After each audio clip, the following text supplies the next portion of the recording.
সবাই মিলে যেসব সিদ্ধান্ত গ্রহণ করেছে সেগুলো আপনাদেরকে জানাচ্ছি। 1 নম্বর, জানাজার ব্যাপারে আগামীকাল 2:30টায় জাতীয় সংসদ ভবনের পাশে যে এরিয়া সেখানে জানাজা অনুষ্ঠিত হবে ইনশাআল্লাহ।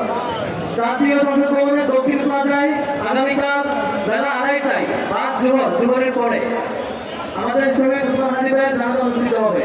সেখানে আপনারা সবাই নিশ্চয়ই অংশগ্রহণ করবেন এবং সবার সাথে সাথে হাদি ভাইয়ের যে জানাজা হবে, জানাজা শেষে হাদি ভাইকে সামনে রেখে আমরা বিশাল মিছিল নিয়ে সবাইকে জমায়েত হবো ইনশাআল্লাহ। এবং দাফনের ব্যাপারে সিদ্ধান্ত হয়েছে, পরিবারের সিদ্ধান্ত, এবং শহীদ হাদি ভাইকে জানাজা শেষে বিশাল মিছিল নিয়ে শাহবাগে এসে আমাদের ঢাকা বিশ্ববিদ্যালয়ের কেন্দ্রীয় মসজিদের পাশে শহীদ উসমান হাদি ভাইকে দাফন করা হবে।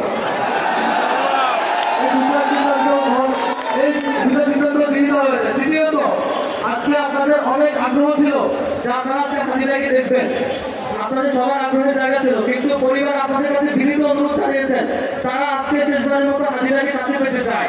আপনারা যে সুযোগ দিচ্ছেন সেই জায়গা থেকে আজকে হাদি ভাইকে তার পরিবারের কাছে রাখা হবে, পরিবার হাদি ভাইকে কাছে পাবেন। আমরা ইনশাআল্লাহ কাছে হাদি ভাইকে সামনে রেখে জানাজার শেষে বিশাল মিছিল নিয়ে ভারতীয় আধিপত্যবাদের বিরুদ্ধে আমাদের অবস্থান জানান দেব এবং সবাইকে জমায়েত করবো ইনশাআল্লাহ। সবাই সাক্ষাৎ করছি ইনশাআল্লাহ, সেই জানাজা অংশগ্রহণ করবো।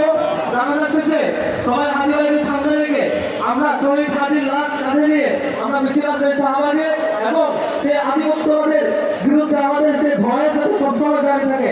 আমরা হাদি ভাইকে ঢাকা বিশ্ববিদ্যালয়ের সেই কেন্দ্রীয় মসজিদের পাশে ইনশাআল্লাহ সবসময় পাশে থাকছি ইনশাআল্লাহ।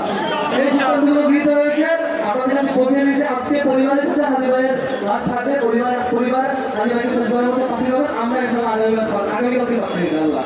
সবাইকে ধন্যবাদ জানাচ্ছি। এবং আমাদের বিক্ষোভ, আমাদের দাবি সেগুলো সবসময় চলমান থাকবে। আমাদের একমাত্র বড় যে দাবি ছিল সেটা কোনো পূরণ করা যায়, সেটি হচ্ছে পুলিশ প্রশাসন থেকে শুরু করে প্রত্যেকটা প্রশাসনের জায়গায় যেসব সন্ত্রাসী আওয়ামী লীগের দূষণরা রয়েছে তারা এখনো এখানে ঘুরে বেড়ায়।